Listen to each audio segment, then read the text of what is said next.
네,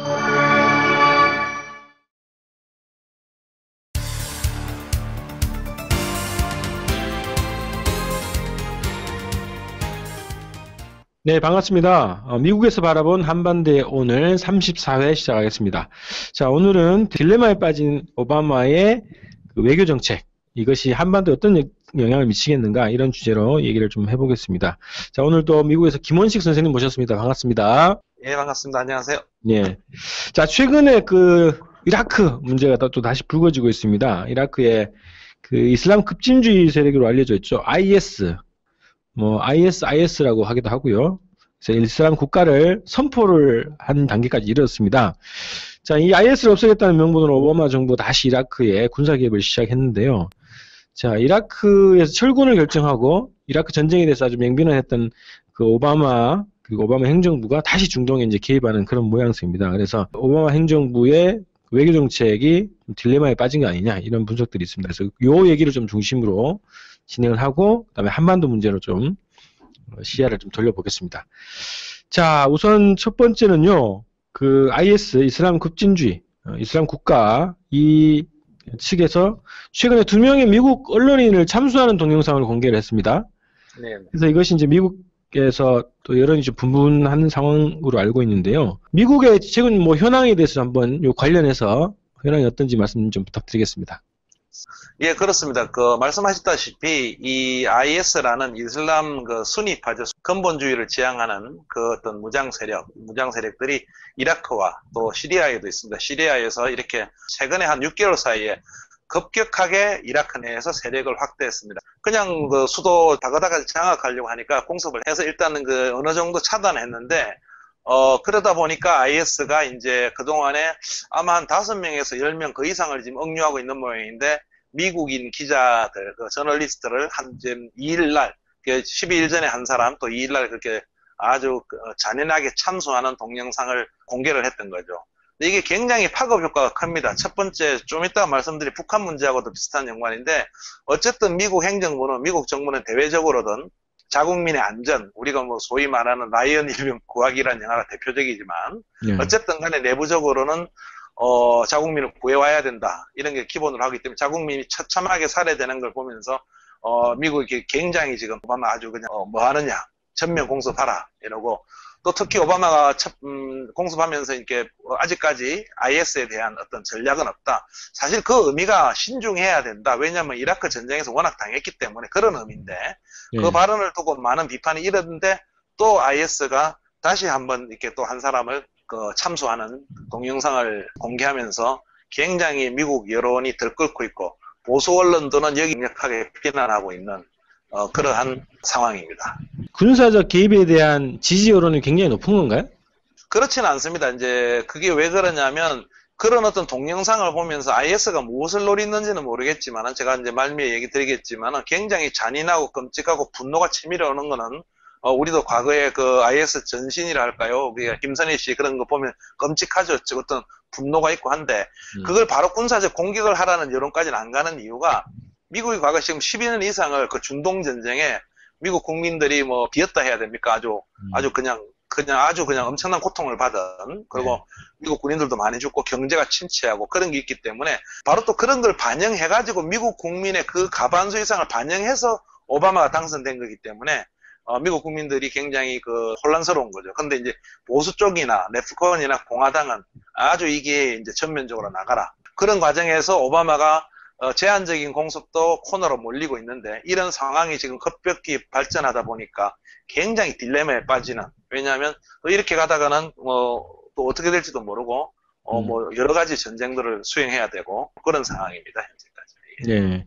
그래서 오바마 대통령, 오바마 행정부 자체가 그 부시의 이라크 침략 전쟁에 대해서 비판을 하면서 당선을 했고, 그런 정책으로 해서 철군 정책을 다 취했던 거 아닙니까? 이라크하고 이제 아프간에서의 철군 정책도 취하고 있는 건데, 이게 다시 돌아간 거예요. 어쨌든 예상치 않았던 것일 수도 있고, 또 뜻하지 않은 것일 수도 있겠지만, 그렇게 되면 미국 행정부의 대외 정책 자체가 지금 굉장히 복잡하게 지금 엉켜버리는 그런 상황이 될 것 같은데, 어떻게 전망하십니까?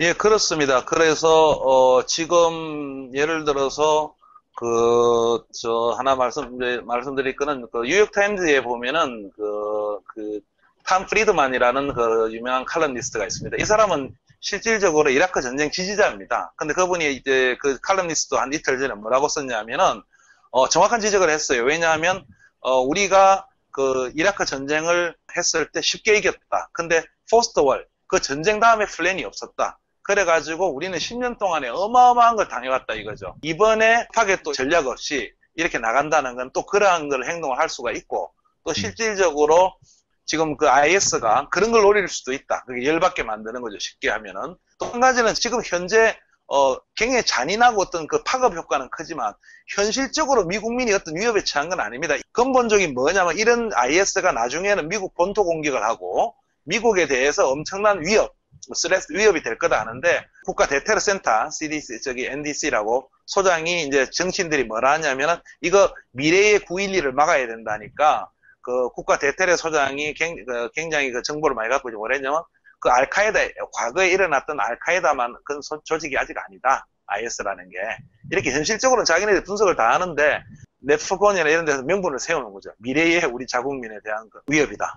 그러다 보니까 이제 최근에 오늘자 가디언지 같은 경우에는 이제 오바마가 지금 사우디나 이집트나 다 이렇게 해가지고, 연합국을 해서 공격을 하겠다. 명분을 잡으려고. 지금 미국이 혼자 나가긴 힘드니까 그렇게도 하고 있는데, 일단 어쨌든 간에 결론적으로 말씀드리면, 오바마는 아시다시피 말씀하셨지만 멍청한 전쟁이다. 철군 정책. 그리고 이제 발을 뺀다. 외교 정책적으로 말씀드리면 비개입주의. 말은 오바마 행정부는 다자적 개입주의라 하지만 비개입주의고, 외교 전략에 가서 이제 미국이 모든 걸 해결할 수 없다. 오바마가 후보 때 많이 떠들었어요. 오바마가 만약에 이런 상황에 후보라면 똑같은 얘기할 때 굉장히 그렇게 떠들면서 대통령이 됐는데, 이게 이제 조금 아주 괴로운 상황이 된 거죠. 철군하고 나니까 이라크는 반미적인 어떤 세력, 미국에서 볼 때는 테러리스트라지만 그 사람들이 볼 때는 자생적 조직이에요. 자기들 주장을. 이게 등장해서 그냥 이라크를 다 지금 하고 있지. 사실 이라크 실패거든요. 또 이 세력이 시리아에까지 있는데, 시리아는 또 공격을 하게 되면은 굉장히 복잡한 상황이 됩니다. 뭐냐면 지금 이라크는 이라크 친미 정권이 있으니까 위험하잖아요. 그러니까 좀 도와달라고. 또 쿠르드족도 또 쿠르드 자치정부도 IS가 다 이렇게 쳐들어오니까 도와달라 해서 이렇게 되는데, 시리아는 시리아 정부, 시리아 방이 아주 복잡하고 러시아에 복잡하게 돼 있어갖고 공격을 할 수도 없고, 예를 들어서 그러면 미국의 일부 분석가들이나 정치가들은 뭐라 하냐면, IS가 이라크만 있는 거 아니니까 이걸 다 전멸하려면 시리아까지 다 해야 되니까, 이렇게 발을 담그면 잘못하면은 그냥 11년 전보다 못하는 상황이 되는 거죠. 어떻게 보면 시리아, 이라크, 또 여기에 다자군을 해갖고 또 공격을 한다. 근데 결과론적으로 제가 제 개인적으로 말씀드리고 싶은 건, 전멸은 시킬 수 있겠죠. 그런데 과연 이러한 것이 장기적인 외교 정책이 되느냐. 즉 뭐냐면, 제프리 교수 같은 경우에는 미국이 중동 정책에 발을 들이놓으면서부터 이게 불안해졌다. 그리고 미국의 서구 시각들은 자꾸 민주주의를 위한다는데, 실질적으로는 하나도 해결한 게 없고, 그 사람들도 그 내부적으로 구체적인 의사결정 사항들이 있고, 이렇게 전부 다 할 수 있는 그런 게 있는데 그걸 개입하는 거다. 또 그 구체적인 예를 뭐로 들었냐면 하마스를 들었어요. 하마스도 2006년인가요? 선거를 해서 이겼거든요. 그걸 서방에서 사실 인정을 안 한 거예요. 반미적인 단체를 해가지고. 팔레스타인 자치기구가 있고 하마스를 급진주의로 보잖아요. 근데 하마스가 전체 선거를 해서 장악했거든요. 그게 팔레스타인이 지지를 받은 거죠. 근데 이스라엘은 당연히 인정 안 할 거고, 서구 세력도 미국도 인정 안 해서 지금까지 이렇게 문제가 있는 거거든요. 그러니까 한마디로 손 떼라, 내두라. 중동을 살리는 거는 놔두는 거다. 이렇게까지 주장을 하는데, 이게 지금 굉장히 딜레마죠. 첫 번째는 아까 말씀드린 대로 또다시 끝이 보이지 않는 중동 전쟁에 빠질 수 있는 딜레마. 또 설사 IS를 다 이렇게 이라크 후세인처럼 없앤다 하더라도 제2의 알카에다 아닙니까? 제3의 IS가 얼마든지 나올 수 있고, 이래서 저도 오늘 기사의 마지막으로 언급했지만, 미국이 외교 정책의 딜레마고 굉장히 생각을 해야 되고, 과연 이런 군사적 개입 주기가 해결책이 되는지 굉장히 그것도 생각했는데, 아주 지금 오바마는 아주 지금 진퇴양난의 수렁에 빠진 그런 상태입니다. 네. 자업자득이죠. 자기들이 침략을 해서. 그래서 개입주의 정책을 처리하는 것이 미국을 일단 이제 위기에서 구하는 방법이 아닐까 생각을 했습니다. 자, 그 다음에 이제 한반도 문제로 좀 잠깐 넘어올 텐데요. 요거는 최근에 8월 중순에 가디언 훈련하기 직전에 미국의 고위 관리들이 그 비밀 방북을 했다 이런 것이 이제 기사화되면서 다시 이제 주목을 받고 있는데요. 자, 2012년에도 한 2차례 정도 비밀 방북을 했다는 보도가 나왔고, 작년 말, 그리고 또 올해, 비밀 방북을 했다고 하는데, 이게, 이런 일이 자주 있다는 얘기가 있는데, 어떤 겁니까? 그 사실 비밀 방북이 드러나면 비밀 방북이 아니죠. 예. 그렇죠. 근데, 예. 말씀드린 바대로 2012년도 4월이죠. 4월 달에 4월, 그 다음에, 그 위에 6월에 2번 방문을 했고, 4월 방문은 아마 그 당시 그 KBS 노조, 리셋 9시 뉴스인가요? 거기에서 아마 단독 보도를 했는데, 그 아마 한국 정부하고 뭐가 사인이 안 맞았던 모양이에요. 그게 보통 괌에서 미군 전용 737기 따로 만든 비행기입니다. 아마 여러 장치들이 되어 있는 비행기인데, 되게 괌에서 NSC 국가안보 관계자들, 정보 관계자들을 태우고 평양 순환공항으로 가는데, 가다가 한국 서해 루트를 통해서 가야 되기 때문에, 우리 관제 영역을 통과해야 되기 때문에 뭔가 안 맞아갖고 그게 이제 퍼져나가서 아마 그렇게 나간 거고, 또 그 이후에 작년 2012년 6월 달에 북한과 미국은 다 부인합니다. 갔다는 자체도 부인하고 가서 회담했다는 자체도 부인하는데, 아마 이번처럼 중간 선거처럼 대선을 앞두고 북한이 장거리 로켓 은하-3호를 쏘려고 하니까 그걸 막으려고 제가 볼 때는 역시 6월 달에도 비밀 방북을 했고, 또 지금 보도된 경향신문 같은 경우에는 16일 날 미 당국자들 태운 군용기가 평양에 들어간 뒤 18시간 가량 머물렀으며 이튿날 새벽 돌아왔다. 이제 이런 건데, 이거 어떻게 이렇게 합니까? 이렇게 구체적으로. 이거는 한국 정부 관계자 또는 미국 관계자의 그 소스가 나간 거고, NSC에 또 제가 직접 질의를 냈습니다. 이 관계 뭐냐? 역시 노코멘트예요. 그 문제에 대해서는 패트릭 대변인도 제가 직접 질의를 해봤는데 코멘트 안 하겠다. 인포메이션이 없다.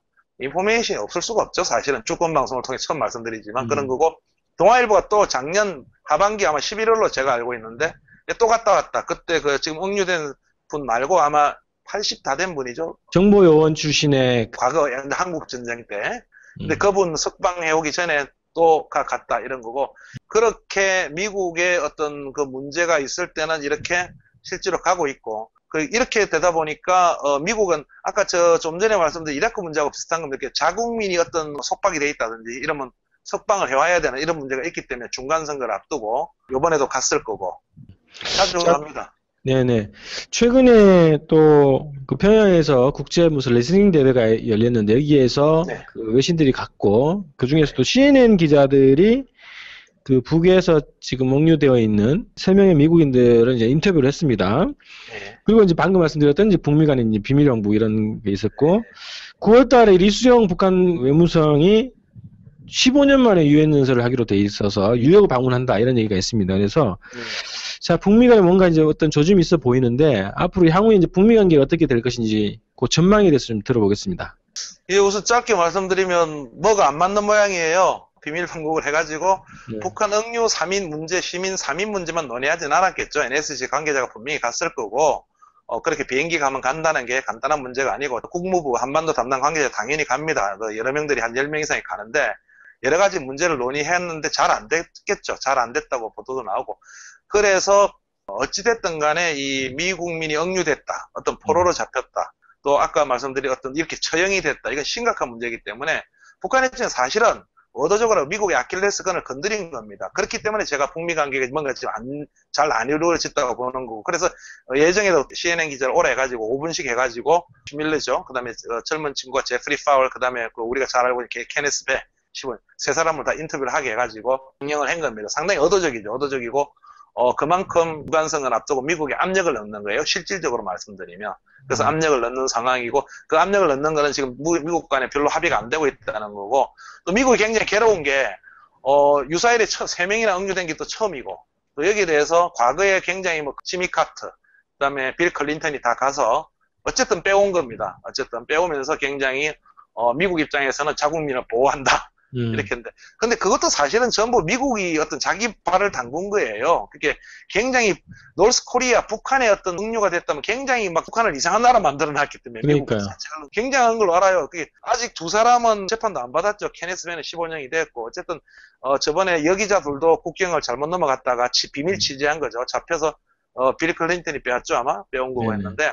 이번에도 개인적으로 방송을 통해 쉽게 말씀드리면 빼와야 되죠. 오바마도. 근데 북한이 그걸 아니까 지금 공경이 좀 최해보라고 CNN을 통해서 CNN이 효과가 있으니까 묘한 상황에 빠져 있는데, 여담으로 드리면 지금 이라크, 이런 중동 문제 때문에 혼이 나가 있기 때문에 지금 오바마가 혼이 나가 있어가지고 아주 그쪽으로 지금 몰입을 한 상태이기 때문에 어떻게 될지는 모를 상황이고, 리수용 그 외무상은 아마 9월 아마 말경에 30일인가요? 아마 유엔 총회에서 기조연설, 유엔이 그 전체 회의를 합니다. 전체 회의를 하면 각국 대표들이 다 와서 주로 정상들이나 기조연설을 다 하게 돼 있는데, 그렇게 15년 만에 북한 외무상이 우리 어떤 외교부 장관급 이상입니다. 그게 직접 와서 직접 연설을 하게 되는 거는 뭐 여러 가지 언론 보도들이 있는데, 어쨌든 그만큼 북미 대화의 적극성을 보이고 있는 거고, 이거 역시 NSC 백악관에 제가 질의를 했는데, 공식, 비공식 다이얼로그 대화할 스케줄 예정이 있느냐. 역시, 인포메이션 없다. 답변을 안 하겠죠. 하지만은, 충분히 대화할 가능성도 있고, 앞서 말씀드린 대로 대화 안 하더라도 내일이라도 비행기 가면 되니까요. 비행기 가면 되니까요.